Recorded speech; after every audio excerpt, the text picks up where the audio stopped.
Bom dia, meus irmãos. Bom dia, está todo mundo acordado? Vamos meditar na palavra de Deus.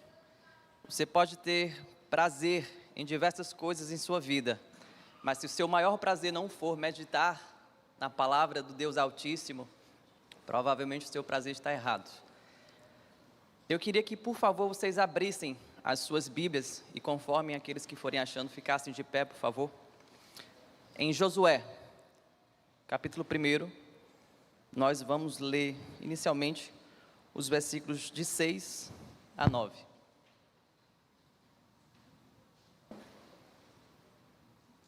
Josué, capítulo 1, versículos de 6 a 9.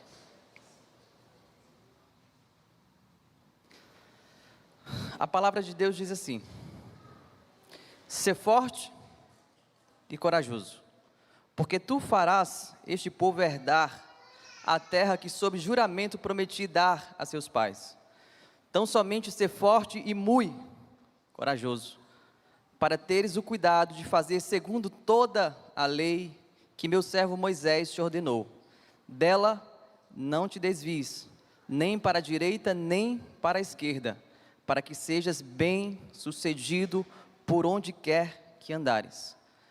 Não cesses de falar deste livro da lei, antes medita nele dia e noite, para que tenhas cuidado de fazer segundo tudo quanto nele está escrito.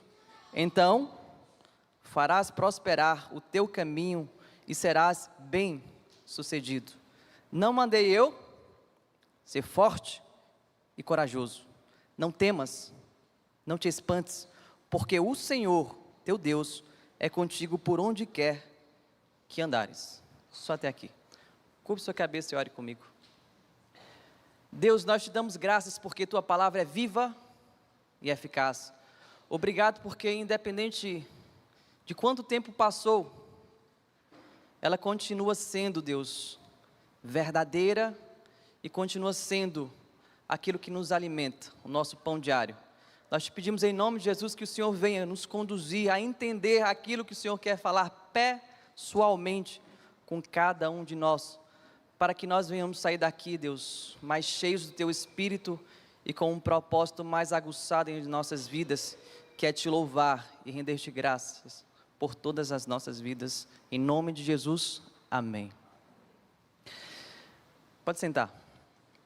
Eu lembro que a primeira vez que eu meditei neste texto foi há mais ou menos 15 anos atrás. A primeira vez que eu subi em um púlpito para ministrar os jovens na comunidade a qual eu fazia parte, eu fui desafiado a levar uma mensagem que até então eu não sabia qual era, mas quando eu li esse texto e diante daquilo que eu vivia naquela minha fase, aos 16, 17 anos, eu senti um forte desejo em trazer essa mensagem. 15 anos depois, e sem nunca de lá para cá ter novamente utilizado esse texto para ser o ponto de partida e base âncora da mensagem, estou aqui trazendo a mesma mensagem. Primeira coisa que eu percebo é que a mensagem ela continua sendo sempre a mesma, mas os tempos mudam. Vocês concordam? Que 15 anos atrás os desafios são diferentes. Eu não sei se vocês conhecem um dos podcasts mais famosos do Brasil, que o seu anfitrião, o seu apresentador se chama Rogério Vilela, e o nome desse canal no YouTube com mais de 3 milhões de inscritos se chama Inteligência Limitada. Quem conhece? Um bom número de pessoas.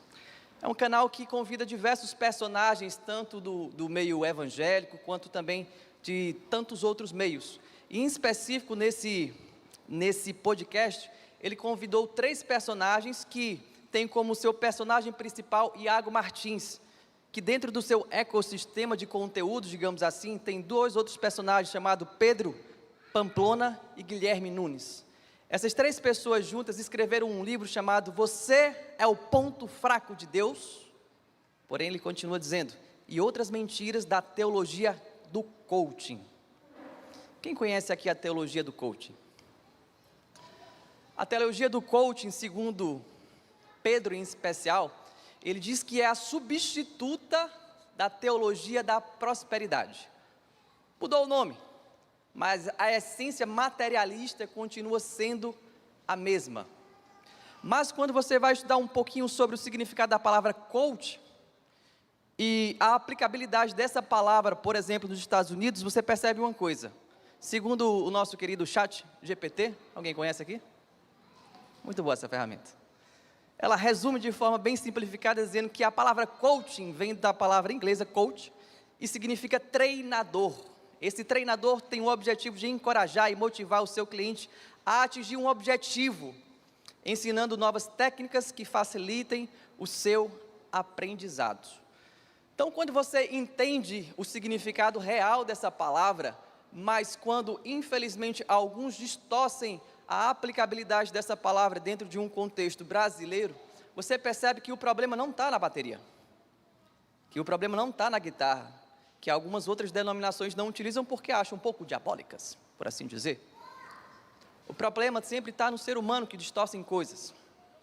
E quando você entrar no site da BBC News, você vai ver uma reportagem que é bem interessante. Ele estudou mais de 44 principais influenciadores evangélicos. E o título desse artigo é Jesus Motivacional. Quem são os coaches evangélicos? E ele indica alguns que provavelmente, no mínimo, você já deva ter flertado ali com ele em algum Reels ou alguns Shorts no YouTube. Dave Leonardo, inclusive ele teve aqui um dia desse. Eu vi algum outdoor espalhado aí pela cidade. Vitor Azevedo, não é Vitão aqui não, tá gente? Tiago Brunet. E outro que aí, segundo a pesquisa, não sou eu, só estou repassando informação, que é um coach evangélico, Silas Malafaia. Independente, o que a gente percebe é uma ascensão desse mundo novamente materialista, através agora da Sagrada Escritura, sendo distorcida por algo que de fato é uma verdade, porém distorcida. E o título, para até um pouco utilizar princípios homiléticos, para chamar a atenção do ouvinte, é Deus, o Senhor e coach de Josué. Deus é um coach? Vamos tentar entender um pouquinho dentro do contexto que a gente acabou de ler. E quando a gente traz como personagem principal Josué, que tem como a sucessão de um líder extremamente conhecido, chamado Moisés, a gente percebe algumas coisas da vida dele. Estudando, a gente percebe primeiro que o nome dele não era Josué, mas era Oséias, que por sua vez significa salvação. Moisés, ao chamá-lo, troca o seu nome, agora de Oséias, para Josué, que em hebraico significa Yeshua, e que quando você estuda a Septuaginta, você percebe os gregos traduzindo o hebraico agora para o grego, traduzindo essa palavra Yeshua como Jesus. E essa palavra, por sua vez, é traduzida para português como, quem sabe? Jesus. Sim, o nome de Josué, na realidade, é Jesus, se fôssemos traduzir a sua palavra, mas a sua palavra, o seu significado do nome da palavra. E quando a gente percebe o histórico dele também, a gente percebe de onde ele veio, do Egito. E quando a gente percebe agora, cronologicamente aqui, nesses versículos que a gente acabou de ler, a idade de Josué, ele tinha 80 anos. 80 anos. E você acompanhando a narrativa de Gênesis, Êxodo, pulando Levítico, Números e vindo para Deuteronômio, você vai perceber que o cajado que antes estava com Moisés, passa a ser de Josué. E ele tem a incrível missão de conquistar a terra prometida a Abraão, a Isaac, Jacó, os patriarcas. E agora que também foi passado para Moisés, e agora por sua vez, Josué tem essa incrível missão. E quando eu estou diante de um texto, eu não sei se vocês fazem a mesma coisa, mas eu faço perguntas. Existem duas palavras que são parecidas, mas totalmente distintas. Uma é exegese e a outra é eizegese. A exegese significa você extrair do texto as verdades lá contidas, utilizando algumas ferramentas. E a outra expressão, exegese, significa você embutir no texto o seu pensamento, a sua forma de agir, os seus sentimentos. Vocês já sabem o que é que vai dar errado quando isso acontecer, né? Você vai interpretar a Bíblia da forma errada. Nunca coloque no texto o que você pensa, o que você é ou o que você sente, mas busque na Bíblia Sagrada aquilo que ela quer trazer para você. E eu faço algumas perguntas para esse texto, em especial eu me pergunto, por que Deus disse essas coisas a Josué? Quando você pesquisar essas expressões de Deus a Josué, você vai entender uma coisa, que em nenhum momento de toda a narrativa bíblica, desde Gênesis a Apocalipse, Deus utilizou essas palavras para um personagem específico. Somente aqui, para Josué, de forma específica, que você vai ver Deus utilizando essas palavras em especial, ser forte e corajoso para uma pessoa. Mas você vê lá em 1 Crônicas 28, quando o próprio Davi utiliza essas palavras, dizendo, seja forte e corajoso, mãos ao trabalho, não tenha medo nem desanime, pois Deus, o Senhor, o meu Deus, está com você. Ele não o deixará, nem o abandonará, até que se termine toda a construção do templo do Senhor. Mas quem está falando para quem? Davi falando para Salomão, não Deus falando especificamente para Salomão. Quando a gente percebe também essas mesmas palavras, você entende que Ezequias, o rei de Judá, ele encoraja seus líderes e o povo diante da ameaça do rei da Síria, utilizando as mesmas palavras, mas não é Deus falando. Logo que eu chego à conclusão é que essa é a única passagem que Deus usa essas palavras, em especial, ser forte e corajoso. E eu me pergunto por que Deus falou especificamente essas palavras para Josué? E eu tento entender o contexto.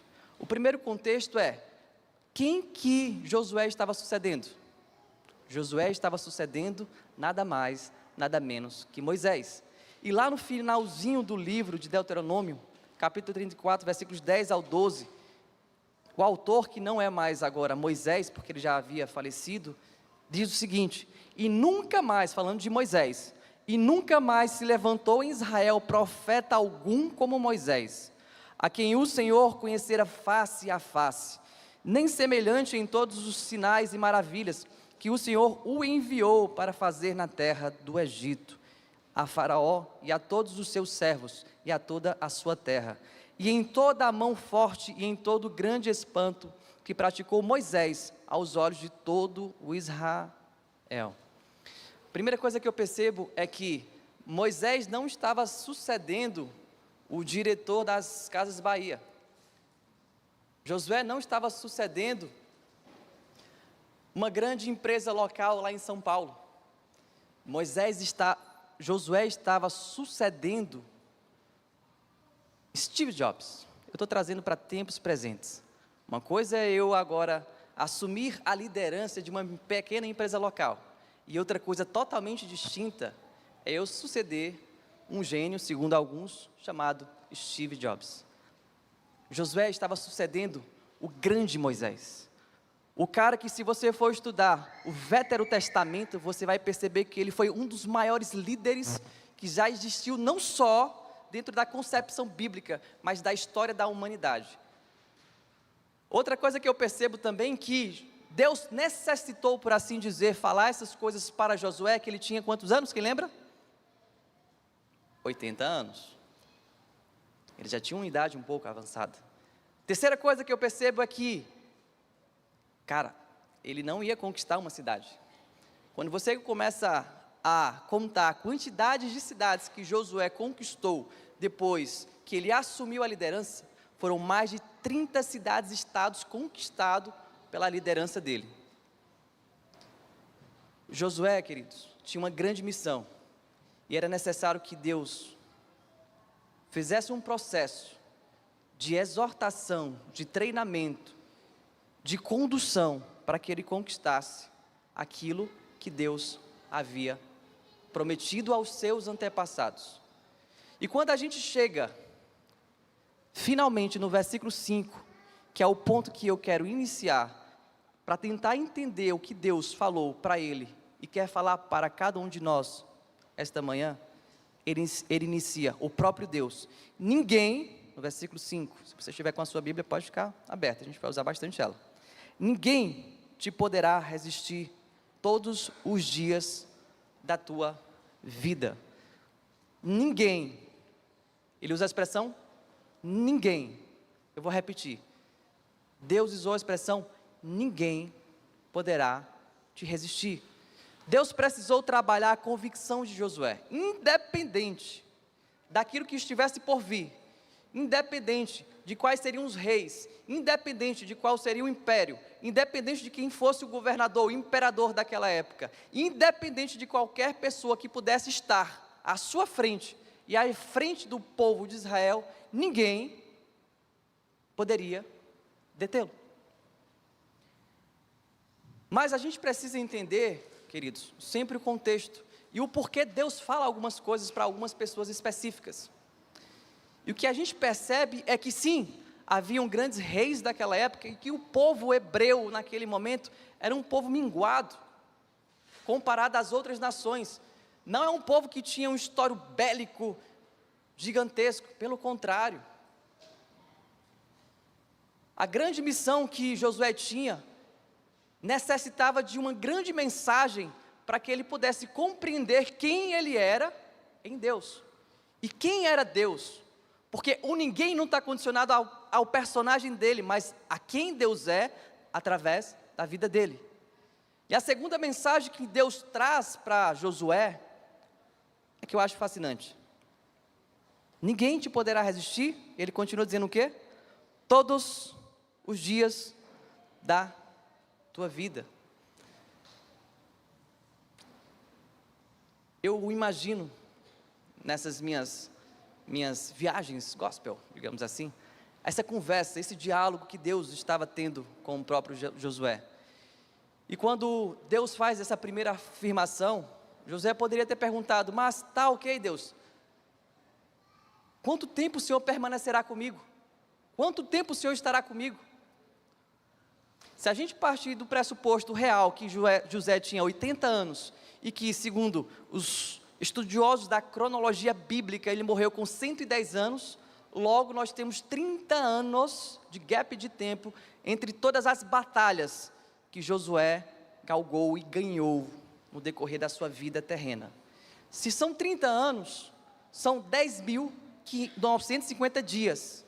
Se são 30 anos, são 262.800 horas.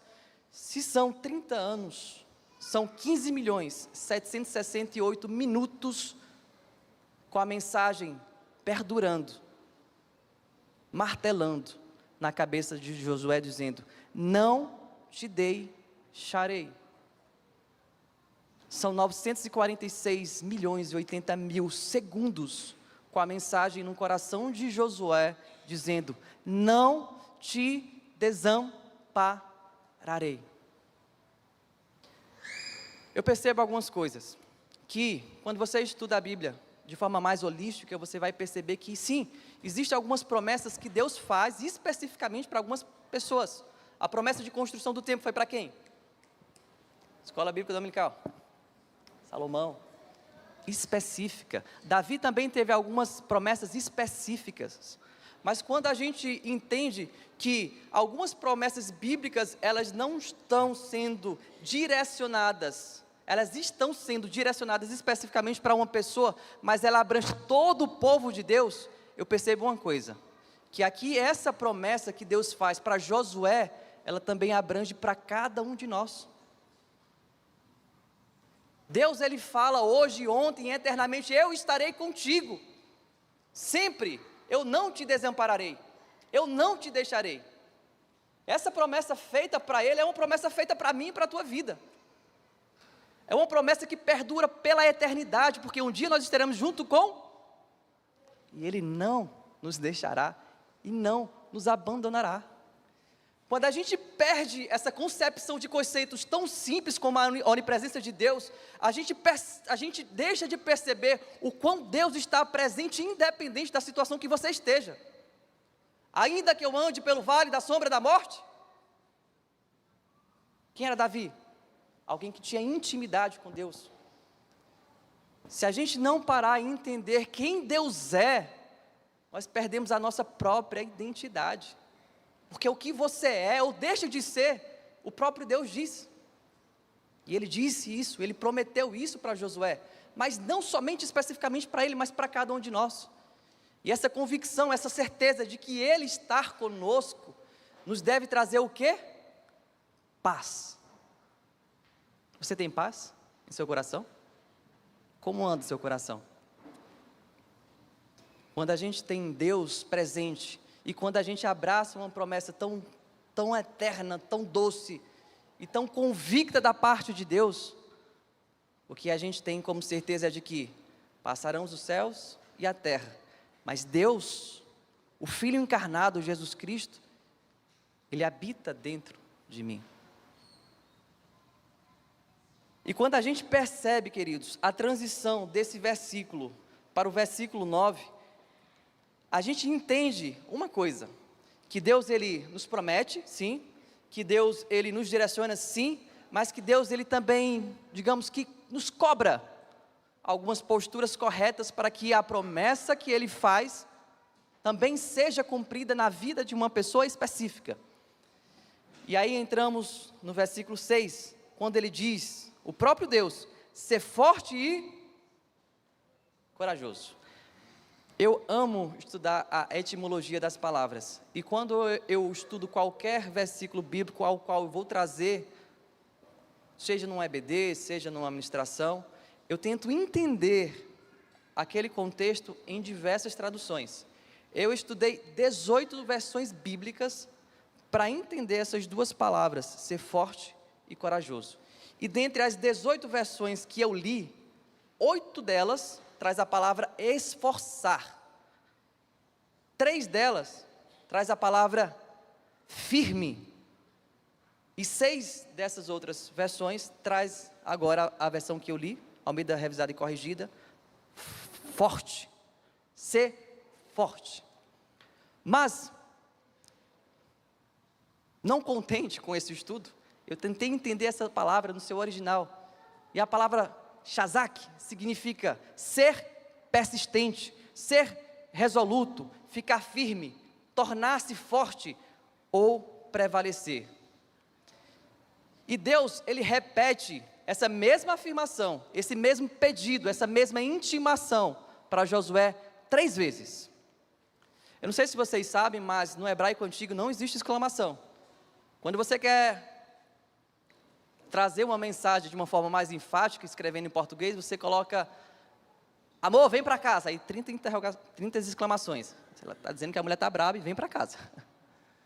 No hebraico não, quando a mensagem ela quer ser enfática, já que não existe exclamação, o hebraico utiliza repetições. Isaías, quando viu a glória de Deus e viu, não sei se anjos, querubins, serafins ou arcanjos especificamente, mas viu eles repetindo o quê? Santo, santo, santo é o Senhor dos exércitos, toda a terra está cheia da sua glória. A repetição ali significa ênfase, ele está querendo o autor enfatizar algo.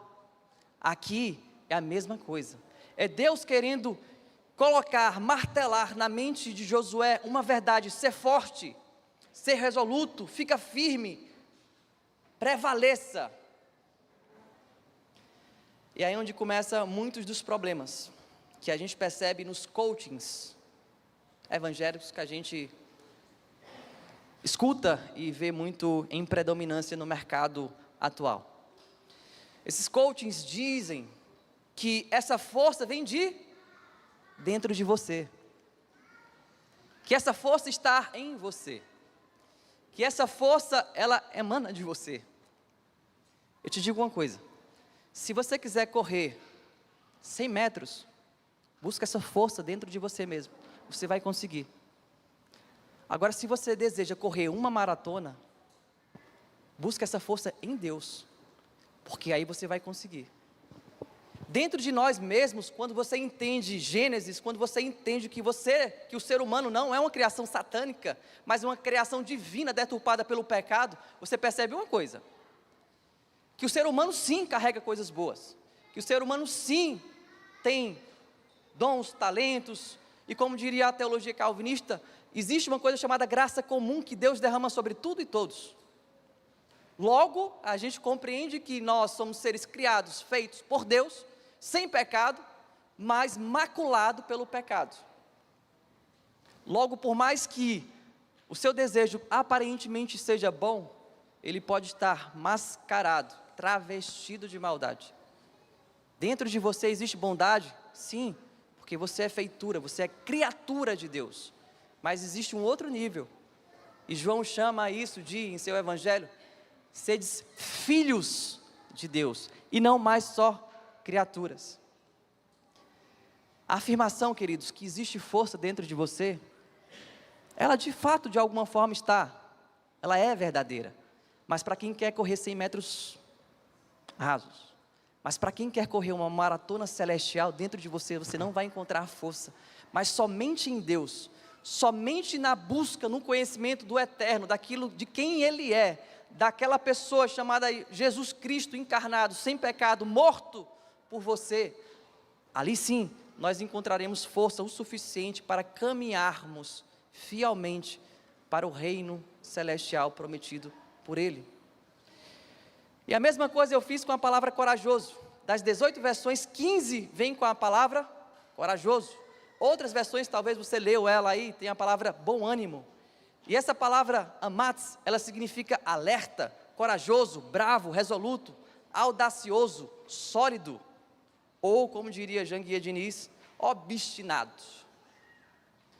As duas palavras, amatz e shazak, me dá até, Tiago, uma dica. Em vez de ter colocado Marcelo e Isaac, poderia colocar shamak e amatz. Uma dica aí para quem tiver filhos gêmeos, tá bom? Duas palavras lindas com significado bem legal. Brincadeiras à parte, queridos. Deus está trabalhando, sabe o que com Josué? A sua mente e o seu coração. Deus está colocando dentro da mente dele a convicção, a certeza de que ele estaria com ele, de que ele não o abandonaria, mas que ele precisaria ter postura, que ele precisaria ter atitude. Existe uma coisa chamada sinergia, que nada mais é do que o processo sinérgico de duas partes, uma agindo e a outra também. Existe outra coisa que eu amo citar, porque realmente isso me faz entender muito sobre Deus, é a monergia, uma ação única. Logo Deus, Ele age de forma monérgica na tua vida te salvando, não foi você, não foi a sua capacidade, não foi o seu levantar a mão e ir à frente que o fez ser salvo, foi a obra redentora que Ele fez na cruz do Calvário, e isso te salvou. Mas, porém, no entanto, todavia existe uma coisa chamada o quê? Oração, leitura da palavra, escutar louvores, estar em comunhão. Isso é de responsabilidade de quem? Minha? Sim, é minha, é sua. Buscar-me-eis e quando me buscar de todo o vosso coração. Aquele que bate, se abre. Aquele que busca, acha. É aquele que pede, recebe. Perceba que Deus nos pede, nos orienta, nos intima a fazer alguma coisa, em vez de ficarmos somente sentados esperando que algo aconteça de forma sobrenatural. Não. É necessário termos atitude, e a atitude correta sempre é ter o foco, a disciplina e a constância correta, visando aquilo que é eterno. E todas as outras coisas, elas são nos acrescentadas paulatinamente, conforme a sua bondade e a sua misericórdia. E aí a gente vai, queridos, para 2 versículos, e os versículos 7 e 8, me faz pensar, qual seria a pergunta que Josué faria naquele exato momento. E a pergunta que eu penso que Josué faria naquele momento: ok Deus, é para eu ser corajoso? É para eu me esforçar, como a melhor tradução poderia trazer? É para eu ser forte? Ok, mas como? como que eu faço isso? Você pode se perguntar a mesma coisa. Ok, é para ser forte? Sim. É para ser corajoso? Sim. É para se esforçar? Sim. Mas não é para fazer isso buscando em mim mesmo? Não, não é. É em Deus. Mas aí a pergunta é como? E nos versículos 7 e 8, o próprio Deus orienta, conduz Josué, quando ele diz: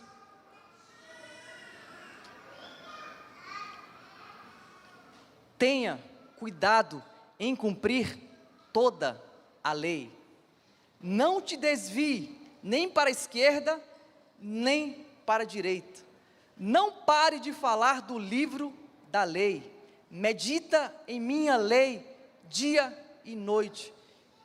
E a quinta vez que ele orienta Josué de como ele deve ser forte e corajoso, eu percebo que nada mais é do que aquelas frases de efeito quando fala o ponto 1 e o ponto 2, e o ponto 2 é não esqueça do ponto 1. E a quinta mensagem aqui no versículo 8 que Deus traz a Josué: tenha cuidado de fazer tudo o que na lei está escrito.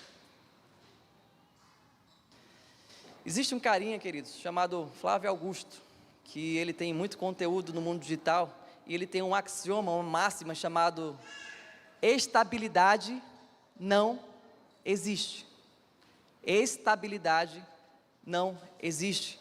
Conversando com diversas pessoas em alguns locais, eu percebo que alguns deles dizem: não, eu vou fazer um concurso público para ter estabilidade.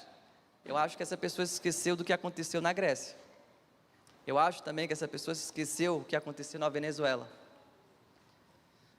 Quando eu vejo algumas pessoas dizendo: eu vou juntar muito dinheiro para aplicar em fundos, para aplicar em ações que paguem bons dividendos ou juros sobre capital próprio, vou juntar muito dinheiro e comprar muitos imóveis para que eu tenha rendimentos de aluguel através dele, e assim possa desfrutar e descansar. Eu lembro dessa frase que a estabilidade não existe, de que se essa pessoa, por mais que ela tenha o melhor plano de saúde do mundo, ela pode ser acarretada de alguma doença que ela provavelmente vai vender absolutamente tudo o que ela tem para salvar a sua própria vida.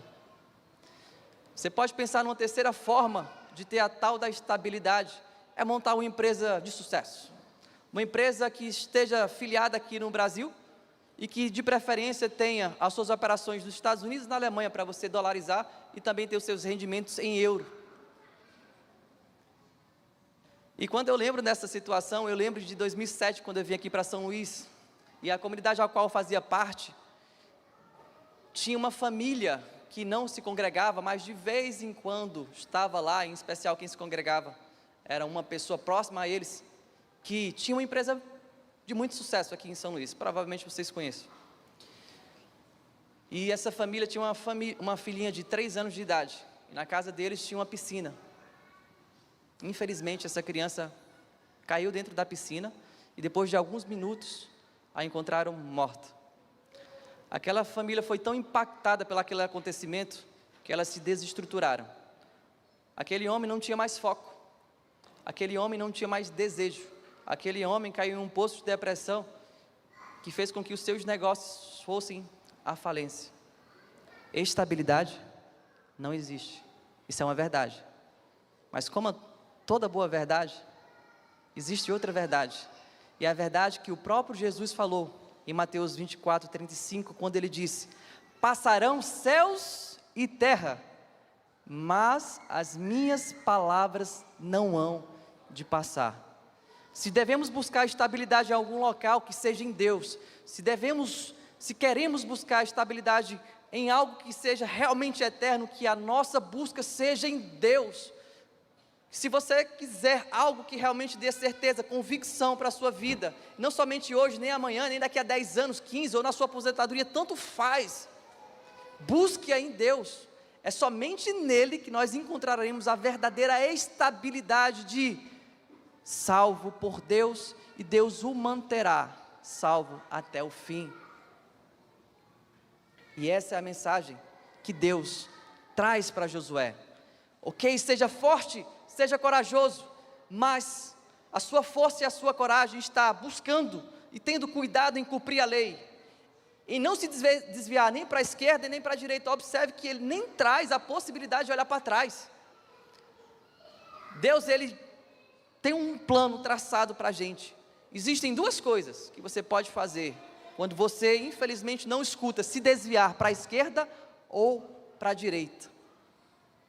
E quando eu estou diante desse versículo, eu me pergunto: Deus, onde é que eu estou hoje no caminho?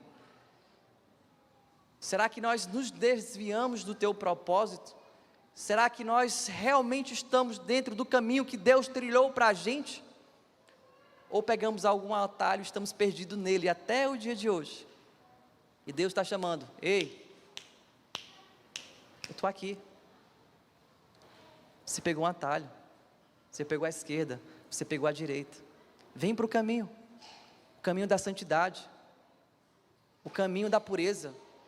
Larga o adultério, larga a prostituição, larga a masturbação, larga a pornografia, larga tudo aquilo que te faz mal, larga tudo aquilo que ofende a glória, a graça e a santidade de Deus, larga a vaidade humana, larga os sonhos ínfimos e efêmeros. É dura a palavra? É dura as colocações? Só é dura se você talvez não leu uma biografia de um carinha chamado Jesus Cristo, relatada em Mateus, Marcos, Lucas e João. Jesus, sim, ele tratava com uma dureza espiritual, mas com um propósito eterno, que é a santificação de cada um dos seus escolhidos. E aí aqui, queridos, mais à frente, tanto no versículo 7 quanto no versículo 8, eu percebo que Deus, ele é tão bondoso, que se a gente só deveria cumprir o que Ele nos orienta, nos intima, nos conclama, mas Ele nos orienta e ainda nos promete algumas coisas. E o que Ele promete para Josué é que, se ele fizer isso, se ele ser forte, corajoso, se ele cumprir toda a sua lei, se ele meditar de dia e de noite, se ele buscar e ensinar o seu povo, o próprio Deus fala: tu serás bem sucedido, tu serás próspero. Ravi, quer dizer que então, se eu cumprir aquilo que está na lei do Senhor, eu serei bem sucedido, próspero? A resposta é sim. Agora o problema é que a ideia de bem sucedido, de próspero, está deturpada na tua mente. Quando você vê a biografia de grandes homens da história do Evangelho, de pregadores, vocês percebem que eles tiveram muitas coisas, menos patrimônio, mas foram homens bem-sucedidos e prósperos. Foram homens que entenderam o ID, foram homens que entenderam: façais discípulos.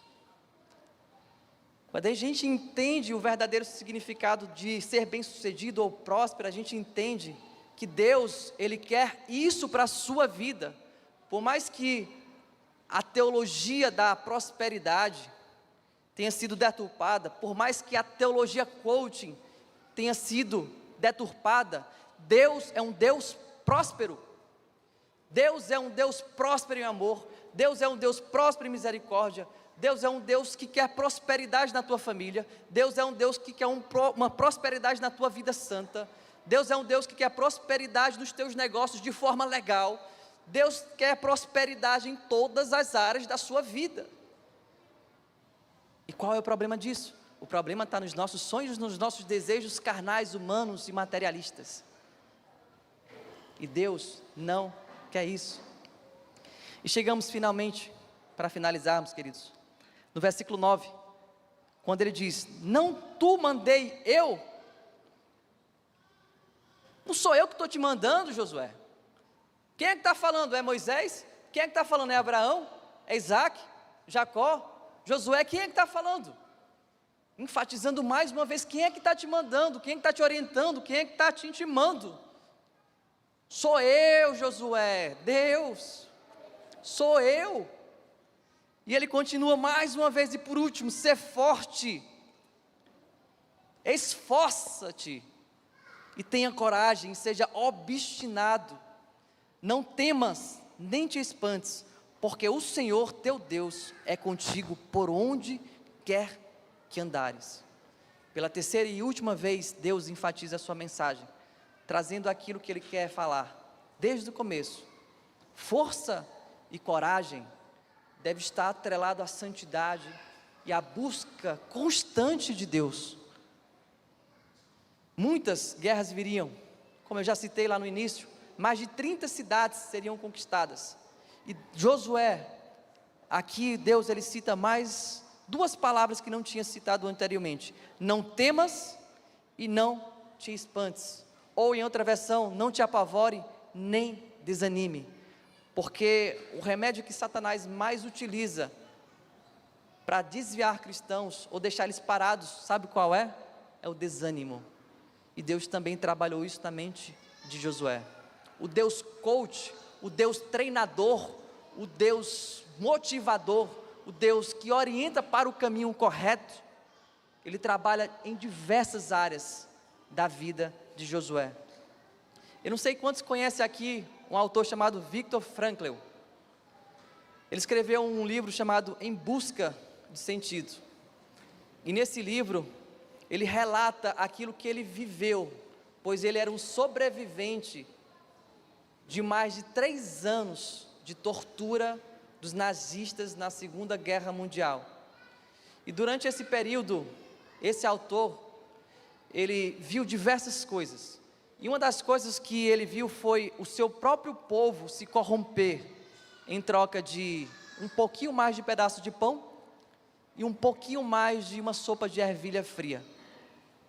Ele viu também o seu próprio povo sendo torturado, exposto ao maltrapilho das piores formas que eu acredito que vocês devam saber, como que foi a perseguição dos judeus pelos nazistas. Mas uma coisa que ele relata também é que ele viu homens que tinham uma convicção tão bem arraigada nos seus corações, que quando chegava em seus aglomerados de homens e mulheres juntos, eles separavam e tiravam um pedacinho de pão para dar àqueles que estavam mais necessitados, por mais que eles passassem fome. E o que a gente percebe que ele relata e traz é que os nazistas, eles conseguiam de fato prender, eles conseguiram torturar e matar dezenas e milhões de judeus, mas eles nunca poderiam dominar as suas almas ou o poder de escolha de cada uma delas. Da mesma forma somos nós. Nós não podemos ser dominados por nada. E qual a estratégia do nosso arqui-inimigo? Já que eu não consigo trazê-lo para mim, eu vou trabalhar de dentro para fora. Eu vou trabalhar na família, eu vou trabalhar na esposa, eu vou trabalhar nos filhos, eu vou trabalhar na faculdade, eu vou trabalhar em coisas que o conduzam para os fins que eu quero. Satanás não tem um poder, meu irmão, de te tocar. Não tem. Como disse Lutero, Satanás é um cachorro raivoso, mas com coleira. E quem segura é o próprio Deus. Mas Satanás ele tem um poder de te influenciar, de te conduzir, ou fazer com que outras pessoas façam isso, para que você tenha uma vida não santa e não agradável a Deus. Que hoje a gente possa entender, compreender, que a mensagem que Deus deu para Josué, ela permanece, ela prevalece até os dias de hoje. E a pergunta que você deve fazer para si: como eu estou? Sendo forte, sendo corajoso, buscando aquilo que de fato é eterno? Ou tenho dedicado todo o meu tempo para aquilo que é eternamente inútil? E através dessa resposta que Deus possa te conduzir, te orientar a uma atitude. Afinal de contas, a pior coisa que tem é meditar e não agir. Uma coisa tem que estar atrelada à outra, senão nós seremos mais estancados no meio do caminho. Curve sua cabeça e ore comigo, por favor. Deus, nós queremos te dar graças porque o Senhor é bom, porque o Senhor fala conosco, porque o Senhor usa a tua palavra para nos orientar conforme o Senhor quer, Deus. Nós te pedimos em nome de Jesus que o Senhor venha nos ajudar a agir, a ter postura diante da tua palavra, para que nós possamos não ser somente ouvintes, mas praticantes daquilo que o Senhor quer e tem para as nossas vidas. Em nome de Jesus, amém.